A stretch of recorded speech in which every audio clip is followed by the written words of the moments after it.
શિયાળો આવ્યો એટલે આમળાની પણ સિઝન ચાલુ થઈ ગઈ અને આપણે આમળામાંથી અવનવી વસ્તુઓ બનાવતા હોઈએ છીએ. તો આજે મેં આમળામાંથી મસ્ત મજાનો અને એકદમ ટેસ્ટી અને સાવ અલગ જ એવો મુખવાસ બનાવ્યો છે. તો એના માટે અહીંયા મેં 100 ગ્રામ આદું લીધું છે, 2 મીડિયમ સાઇઝના બીટ લીધા છે અને 1 કિલોગ્રામ આમળા લીધા છે. તો આમળા છે ને આપણે ખમણી લેવાના છે અને અહીંયા મેં ખમણીમાં જે મોટો ભાગ હોય જેનાથી મોટું છીણ થાય ને એ ભાગ રાખ્યો છે અને આમળાને ચારે બાજુ આ રીતે ઊભો રાખી અને સરસ રીતે ખમણી લેવાનો છે જેથી એની ચિપ્સ છે ને એ ઊભી અને લાંબી થાય. ત્યારબાદ આપણે એનો ઠળિયાનો ભાગ કાઢી લેશું અને આ રીતે આપણે એનું છીણ કરીને તૈયાર કરી લેવાનું છે. તો છીણ છે ને 1 કિલો આમળામાંથી આપણે લગભગ 200 ગ્રામ જેટલા ઠળિયા છે એટલે કે આમળા નીકળી ગયા હશે. ત્યારબાદ આપણે બીટ લેવાનું છે અને બીટને પણ આ રીતે આગળ પાછળનો ભાગ કાઢી અને છાલ ઉખેડી લેવાની અને એને પણ આપણે મોટા ભાગની જે ખમણી છે જેનાથી મોટું છીણ થાય છે એ ભાગ રાખી અને આપણે સરસ રીતે એને ખમણી લેવાનું છે. અને બીટ લઈએ ને આપણે એટલે આ રીતે તો એમનામ આપણે બીટ ન ખાતા હોઈએ, કદાચ કોઈને એનો ટેસ્ટ ન ગમતો હોય તો, પણ જો આપણે આમળાની સાથે એને નાખીને ખાઈએ ને તો એનો ટેસ્ટ છે ને એકદમ મસ્ત આવે છે. તો આપણા આમળા અને બીટ ખમણાઈ ગયા છે. આદુની પણ આપણે છાલ ઉખેડી એને ખમણવાનું છે, પણ આદું છે ને એને એકદમ ઝીણી ખમણીથી ખમણવાનું છે જેથી એનું છીણ છે ને એ એકદમ ઝીણું થાય.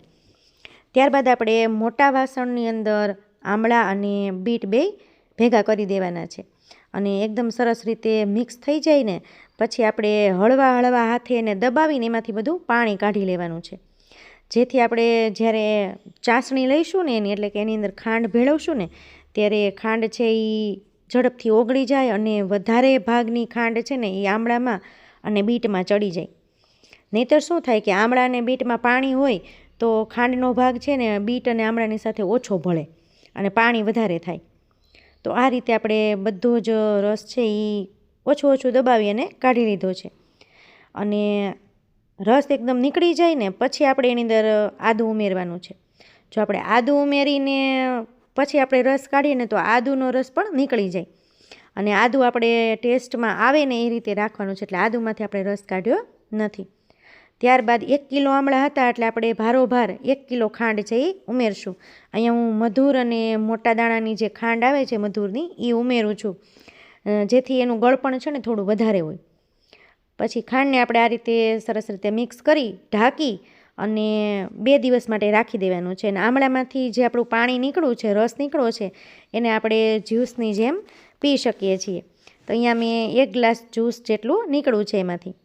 પછી આ રીતે આપણા આમળા છે વચ્ચે વચ્ચે 2 દિવસમાં 2-3 વખત આપણે હલાવી લેવાના અને 2 દિવસ પછી જુઓ ને તો આ રીતે આમળા અને બીટમાં સરસ રીતે એની ચાસણી છે એ ચડી ગઈ છે અને મસ્ત મજાના આપણા આમળા છે ને જ્યુસી થઈ ગયા છે. તો આપણા આમળા છે એને અને બીટને આપણે એમાંથી પાણી એટલે કે ચાસણીનો ભાગ કાઢી લેવાનો છે. તો અહીંયા મેં એક મોટું વાસણ લીધું છે ને એની અંદર આપણે ચાળણી રાખવાની છે, જારી. અહીંયા મેં ભાત જારવાની જારી હોય ને એ લીધી છે. એની અંદર આપણે આ બધું આમળા અને બીટ અને આદું છે એનો મુરબ્બો છે સરસ રીતે આપણે નાખી દેવાનો છે. ત્યારબાદ સરસ રીતે નીતરી જાય ને એટલે આપણે જે તપેલામાં રાખ્યો હતો ને એ તપેલામાં થોડીક વાર રાખી અને નીતરવા દેવાનો છે અડધી કલાક માટે અને વચ્ચે વચ્ચે સેજ ફેરવી લેવાનું એટલે એકદમ નીતરી જાય અને આપણને લાગે કે સરસ નીતરી ગયું છે એટલે આ રીતે એક પ્લાસ્ટિકની અંદર આપણે એને સૂકવવાનું છે. જો કાપડની અંદર સૂકવશું ને કે પછી કોઈ એવી વસ્તુ લઈએ કે જેમાં એબ્સોર્બ થઈ જાય તો ચાસણી છે ને એકદમ ચૂસાઈ જશે અને આમળાની સાથે નહીં રહી. તો આપણે ખાંડ છે ને આમળાની સાથે એટલે એની ભેગી સુકાય ને એમ કરવાનું છે. તો આ રીતે પ્લાસ્ટિકની અંદર એને સૂકવી દેવાનું છે અને આમળામાંથી જે ચાસણી નીકળીને એની મેં આ રીતે બોટલ ભરી લીધી છે જેનાથી શરબત સરસ થાય. તો 2 કે 3 દિવસ જેવું મારે એને સૂકવવું પડ્યું હતું એટલે મેં તડકે એને સૂકવું છે, છાંયે નથી સૂકવું. તડકે સૂક્યું તો મસ્ત મજાનો આપણો મુખવાસ બનીને તૈયાર થયો છે. એકવાર તમે ચોક્કસથી આ સિઝનમાં ટ્રાય કરજો.